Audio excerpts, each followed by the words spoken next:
and her spin on the hot topics. Plus, 13-year-old chef Eliana de las Casas back in the Wendy kitchen cooking up a 4th of July favorite. And a show-stopping performance by R&B superstar Joe. Now, here's Wendy.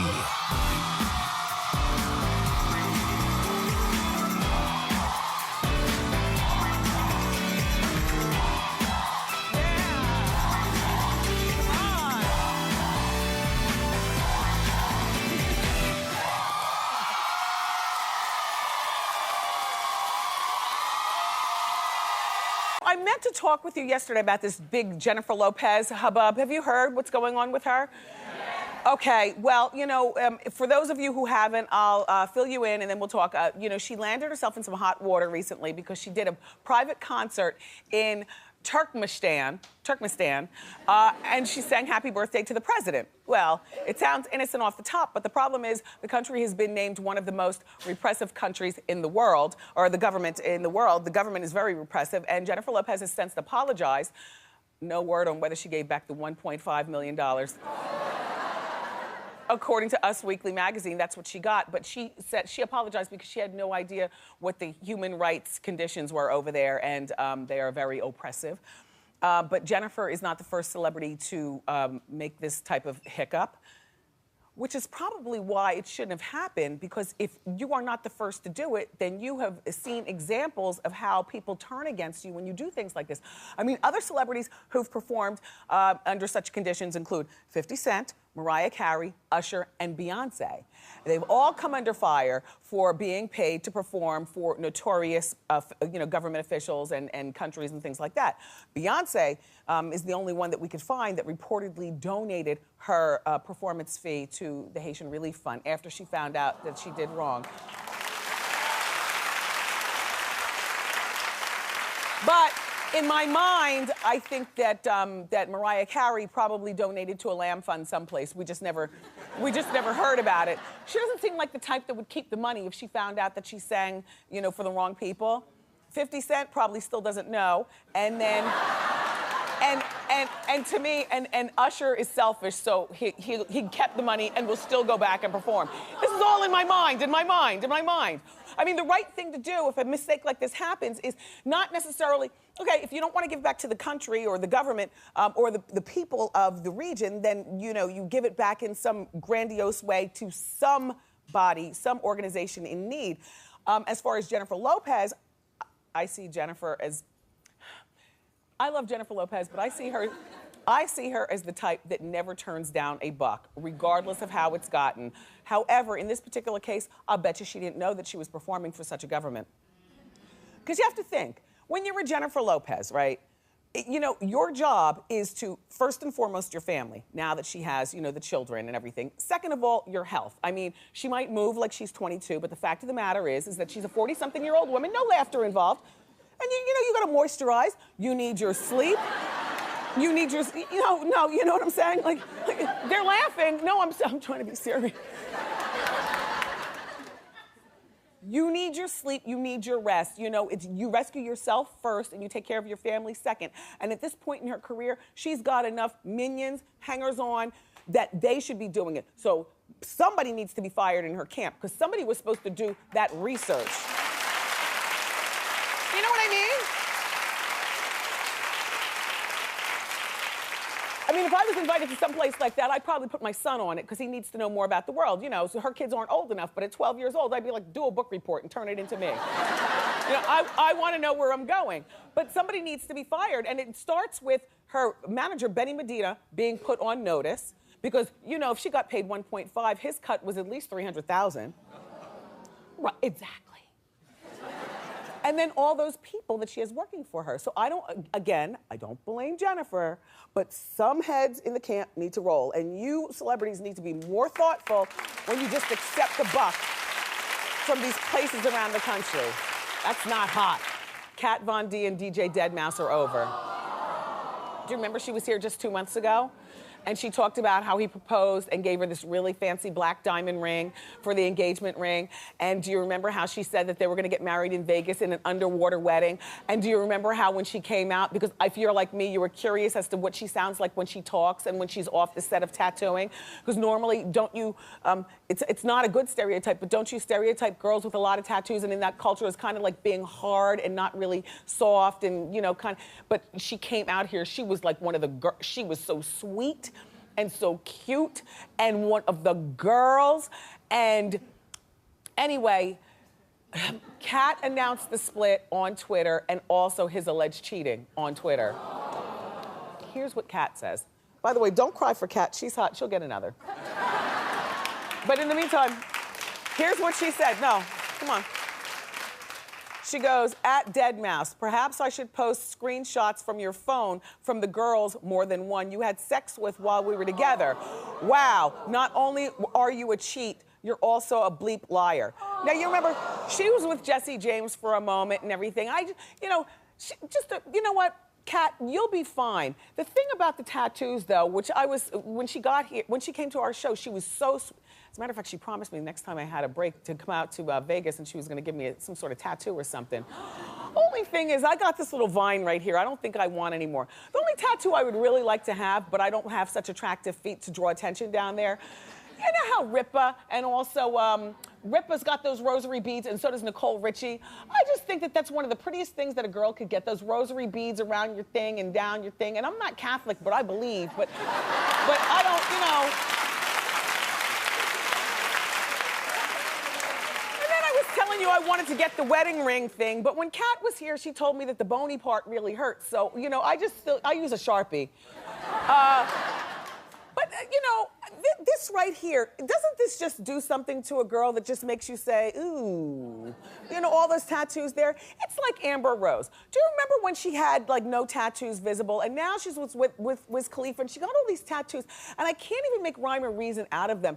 You know, they're just, ew. It's like Mary J. Blige is getting older, and, like, Mary looks a little, ooh, weird with all those tattoos.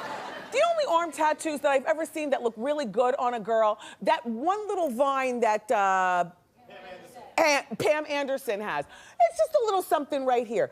Now, Amber Rose apparently decided that her tattoos aren't good for everything, so she went through all this body makeup for the BET Awards. Show her on the red carpet in the Versace dress. There she is, all covered up. All of a sudden, when you remove the tattoos, though, the upper arm becomes bigger. Maybe there's something to those arm tattoos. They make your arms look smaller. Anyway, you look beautiful over there, Amber, and you're losing your baby weight nice. Tell Baby Bash I said, how you doing? Hey, Wiz. Our first guest, everybody, does it all. She's an actress, a writer, a comedian, and on top of that, she's pretty. You can catch her cracking jokes regularly on Chelsea Lately, and now she has her national stand-up tour. Please welcome to our show, Whitney Cummings.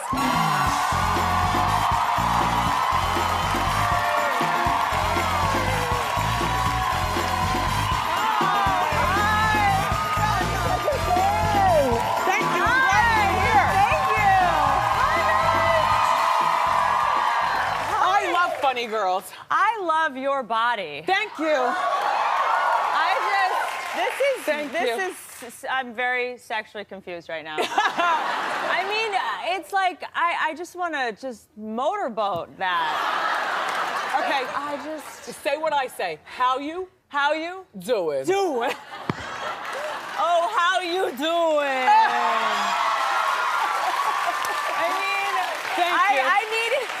I really needed your assistance this morning when I was making coffee. I could use some milk. I mean, I want this in my life. Thank you. I want my back to look like your front. How can I do that? Listen, you know, I love a funny girl. Thank you. You know, I've seen you on Chelsea. I followed your career. Thank you. At one point, you had 3 shows on TV at one time. 3 shows on TV at one time. It was just last year. Right. And then 2 of the shows. Still not as famous as you. Still not as successful as you. Excuse me, 2 Broke Girls thank you. off the meat rack. That's such a funny show. Thank you. It's such a good show. Thank you. But here's the thing. I never really got why it was that you had 3 shows on and then 2 were canceled. Yeah.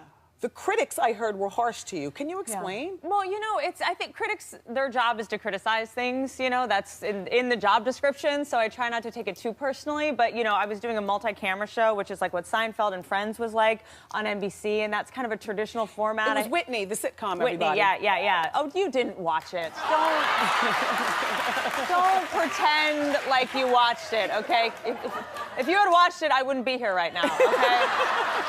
I'd be shopping for tigers and getting my body in shape like that. But yeah, so I mean, I think that, you know, I did feel like being a woman, I got attacked more for my physical appearance than I think most men would. Like they were attacking my body and my voice. They said I was shrill, which is true. But like it felt like a strong. I'm like every man's worst nightmare, and so I think all the male critics were just like kind of wanted to assassinate me. And then you had the talk show, which was on E.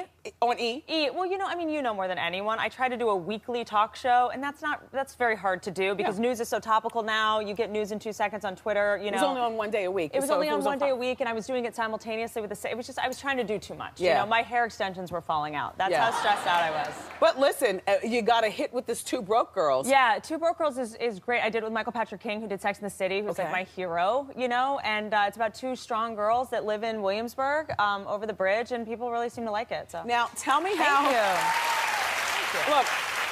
Tell me about how a pair of Louboutins helped you get the show. This is so. And talk slow. I talk so fast. No. I want to hear every detail. Okay, good.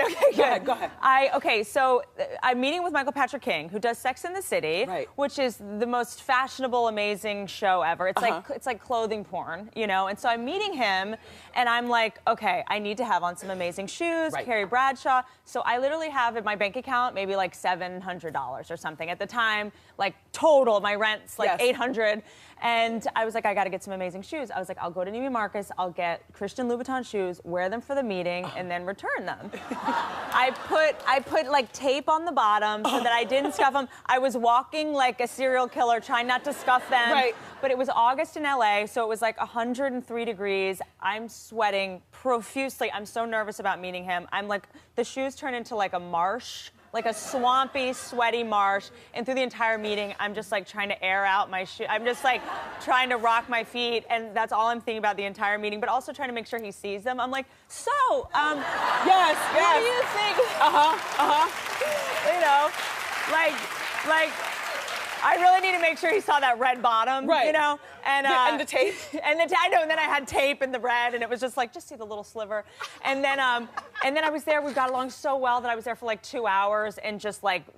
So this is the guy that you were counting on, Patrick, to help you finance, thus partner up with the show. Well, we were gonna write it together. He was meeting with a bunch of writers, so I was kind of seeing if we vibed, and then I left, and I was so excited, and I like ran to my car, and the shoes were I couldn't return them, so I had an $800 pair of shoes and $5 in my bank account, you know. But those shoes are everything. By the way, can we give you a manicure, Kim? Your manicure is really. Come on over here, Rambo. Thank you. It's good. It's kind of fun, right? Well, it was like. I like doing the reverse French maid. I think nails are very important now because we're always on our computers and always texting, and it just like puts me in a good mood. And I don't. You know, they're looking. I mean, I honey, keep no one's looking at your nails. I keep them clean. Thank you. Okay. That's what I say. that's the last thing I'm going to look at on you. But I went and I got these amazing nails. I was so excited about them, and I went to a Friars Club roast, and I was sitting next to Katy Perry, and she goes, "I love your nails," and I was like, "Thanks," and she goes, "IKEA colors." And I was like, I just cannot make it in this business. Well, but wait, whoa. But you've got... I do still shop at IKEA, by the way, and I am proud of it. But you have love in your life? I have love in my life. I have a man in my life who's a little bit older. Older? He's older. Thank you. Down. He's 51, so he has a kid. And you're? 30. Okay. But I look like I'm 51 and he acts like he's 30, so it's perfect. But it's perfect, and he has a kid, so he's not pressuring you yet. He has a kid, he's the greatest, but he's like, this is the first guy I've dated. He's like a jock, like he's like a man. He like doesn't, I saw him get in the shower the other day. He doesn't use soap. That just doesn't. He just got in. We were like talking about something. He got in and just like was like water and was like doing this and got out of the shower. I was like, you missed something. Is it tough though? Is it tough being in a relationship? And also because a lot of your jokes stem from relationships. Yes. Well, it's really annoying because I'll get on stage and I'll like be talking about guys and he's like, who are you talking about? And I'm like, no one. He's like, well, what guys have you been? I'm like, okay, it's you, fine.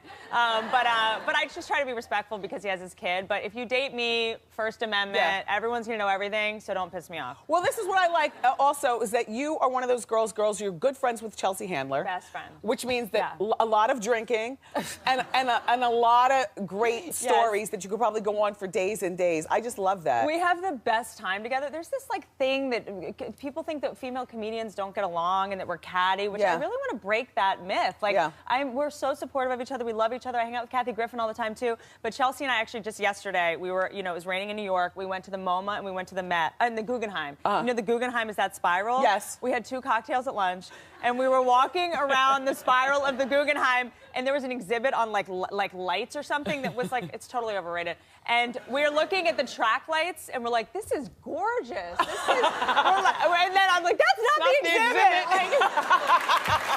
It was really nice to meet you. Thank you. You are wonderful. I love you. Yes, you too. Everybody, you can catch Whitney doing stand-up. She's going to be on Saturday at the Borgata in Atlantic City. For more information on dates in your area, go to wendyshow.com.